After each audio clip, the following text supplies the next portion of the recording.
Hello बच्चों, तो question देखते हैं कि why will Ag not react with dilute H2SO4 whereas zinc will react. तो इस क्वेश्चन को सॉल्व करने के लिए जो हमको की कॉन्सेप्ट की ज़रूरत है वो ये है कि हमको डिस्प्लेसमेंट रिएक्शन का आइडिया रहना चाहिए। अब डिस्प्लेसमेंट रिएक्शन में क्या होता है, डिस्प्लेसमेंट रिएक्शन में कि एक मेटल एक सॉल्ट के साथ रिएक्ट करता है और उस सॉल्ट में जो मेटल रहता है उसको डिस्प्लेस कर लेता है। अब वो जो मेटल रिएक्ट कर रहा है सॉल्ट के साथ, ये वाला मेटल इस मेटल सॉल्ट के जो मेटल से ज़्यादा रिएक्टिव होना चाहिए, यानी कि स्ट्रॉन्ग मेटल होना चाहिए, तभी वो डिस्प्लेस करके ऐसा कंपाउंड बना पाएगा। तो उसके लिए एक रिएक्टिविटी सीरीज है।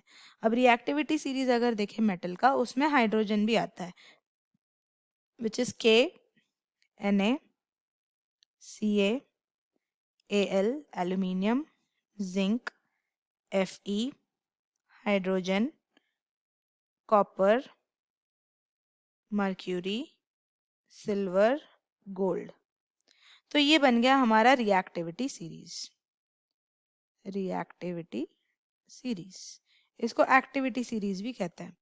तो इसमें क्या है कि जो ऊपर है मेटल वही नीचे वाले मेटल को डिस्प्लेस कर सकता है, नीचे वाले मेटल ऊपर वाले मेटल को डिस्प्लेस नहीं कर सकते।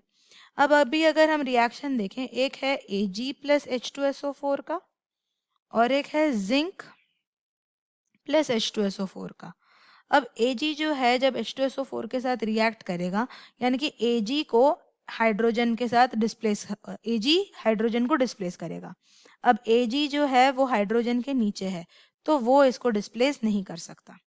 लेकिन अगर जिंक देखें तो जिंक जब हाइड्रोजन को डिस्प्लेस करेगा, जिंक हाइड्रोजन के ऊपर है, तो वो उसको डिस्प्लेस कर सकता है। यानी कि Ag प्लस H2SO4 में हमको कोई भी रिएक्शन नहीं दिखेगा, लेकिन जिंक प्लस H2SO4 में जो रिएक्शन दिखेगा वो फॉर्म करेगा ZnSO4 प्लस H2 गैस।